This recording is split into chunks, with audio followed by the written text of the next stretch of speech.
সবাইকে আসসালামু আলাইকুম। Welcome back to my channel. আবারও নতুন আরেকটি রেসিপি নিয়ে আসলাম। আজকের রেসিপিটা হলো মসুরির ডাল দিয়ে পাট শাকের চচ্চড়ি করে দেখাবো। আশা করি আমার আজকের রেসিপিটাও আপনাদের অনেক অনেক ভালো লাগবে।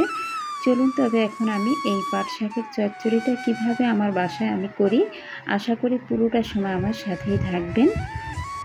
এখানে আমি এক মুঠা পাট শাক নিয়েছি। শাকটাকে আমি প্রথমে সুন্দরভাবে বেছে নেব। আর শাকের যে উপরে যে শীত থাকে এটাকেও বেছে ফেলে দিতে হবে। এই শীতটা সহ রান্না করলে দেখা যায় হজম হতে সমস্যা হয়, তার জন্য অবশ্যই এই শীতটা ফেলে দিতে হবে। আর শাকের ভিতরে কিন্তু অনেক পোকামাকড় থাকে, এটাকেও বেছে নিতে হবে।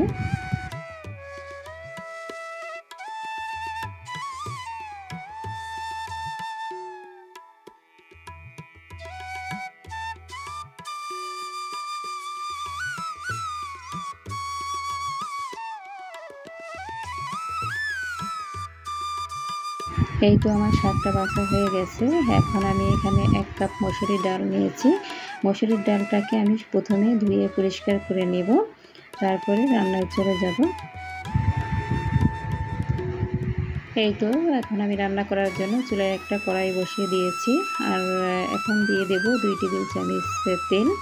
আর তেলটা এখানে আমি দিয়েছি এক্সট্রা ভার্জিন অলিভ অয়েল তেল। আপনারা চাইলে রান্নার রেগুলার তেলটা দিয়ে রান্না করতে পারেন। এখন দিয়ে দিলাম 1 টেবিল চামচ রসুন কুচি, আর 1 টেবিল চামচ পেঁয়াজ কুচি, আর 3টি কাঁচামরিচ। এবার পেঁয়াজটাকে আমি হালকা বাদামি কালার করে ভেজে নেব। এবার দিয়ে দিলাম স্বাদ মতো লবণ।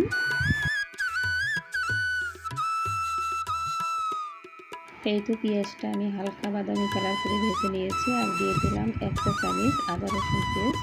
আদা রসুন পেস্টটা আমি 1 মিনিটের মতো ভেজে নেব, এতে করে আদা রসুনের যে কাঁচা গন্ধটা থাকে সেটা চলে যাবে। আর দিয়ে দিলাম 1 চা চামচ হলুদ পাউডার, 1 চা চামচ জিরা পাউডার।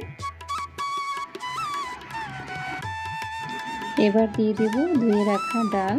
আর ডালটা দিয়ে আমি 2 মিনিটের মতো কষাবো, এতে করে ভালোভাবে মশলাটা ডালের ভিতরে যাবে। আর আমি এখানে পাট শাকের চচ্চড়িটা করতে কোনো রকম পানি দেব না, পানি ছাড়াই পুরো শাকটাকে আমি চচ্চড়ি করব।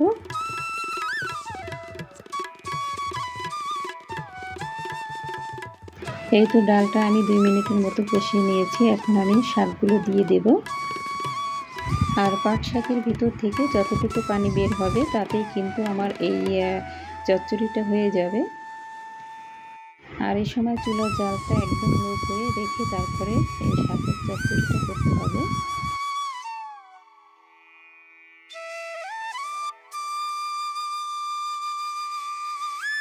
এবার আমি ঢাকনা দিয়ে ঢেকে রান্না করব 3 মিনিট। 3 মিনিট পর ফিরে আসলাম। এখন আমি শাকটাকে একটু উল্টিয়ে পাল্টিয়ে নেড়ে চেড়ে দেবো। এই তো দেখুন শাক আর ডালটা কিন্তু একদম 80% সিদ্ধ হয়ে গেছে। আমি আর 2 মিনিটের মতো জাল করব। আর আমার আজকের রেসিপিটা যদি আপনাদের একটু ভালো লেগে থাকে, প্লিজ যারা এখন আমার চ্যানেলটা সাবস্ক্রাইব করেন নাই, আমার চ্যানেলে নতুন এসেছেন, তারা অবশ্যই আমার চ্যানেলটা সাবস্ক্রাইব করে দেবেন এবং পাশে থাকার বেল বাটনটা প্রেস করে দিবেন। এতে করে যখনই আমি নতুন ভিডিও আপলোড করব আপনাদের মোবাইলে নোটিফিকেশন চলে যাবে, আর সেখান থেকে আমার ভিডিওটা দেখে নিতে পারবেন। এই তো দেখুন ডালটা একদম সিদ্ধ হয়ে গেছে, আর ডালটা কিন্তু কোনো রকম ভেঙে চলে যায় নাই।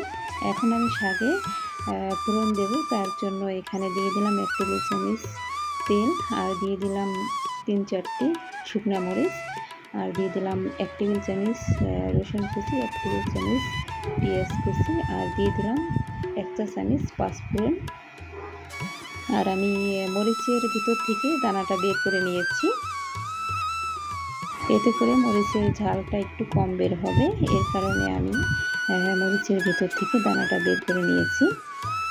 এই তো এখন আমি শাকে ফোড়ন দিয়ে দিলাম। আর 1 মিনিটের মতো আমি উল্টিয়ে পাল্টিয়ে একটু নেড়ে চেড়ে জাল করে নামিয়ে ফেলবো। আর এই পাট শাকের চচ্চড়িটা গরম ভাতের সাথে খেতে কিন্তু ভীষণ মজা লাগে। আপনারা অবশ্যই একবার হলেও এইভাবে চচ্চড়িটা করে দেখবেন, খেতে খুবই মজা লাগে।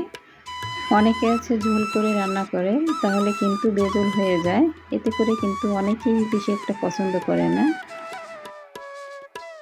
এই তো দেখুন খুবই অল্প সময়ে হয়ে গেল খুবই মজার মসুরির ডাল দিয়ে পাট শাকের চচ্চড়ি। আশা করি আমার আজকের রেসিপিটা আপনাদের ভালো লাগবে। যদি ভালো লাগে প্লিজ লাইক কমেন্ট শেয়ার করতে একদমই ভুলবেন না। সবাই ভালো থাকবেন, সুস্থ থাকবেন। আল্লাহ হাফেজ।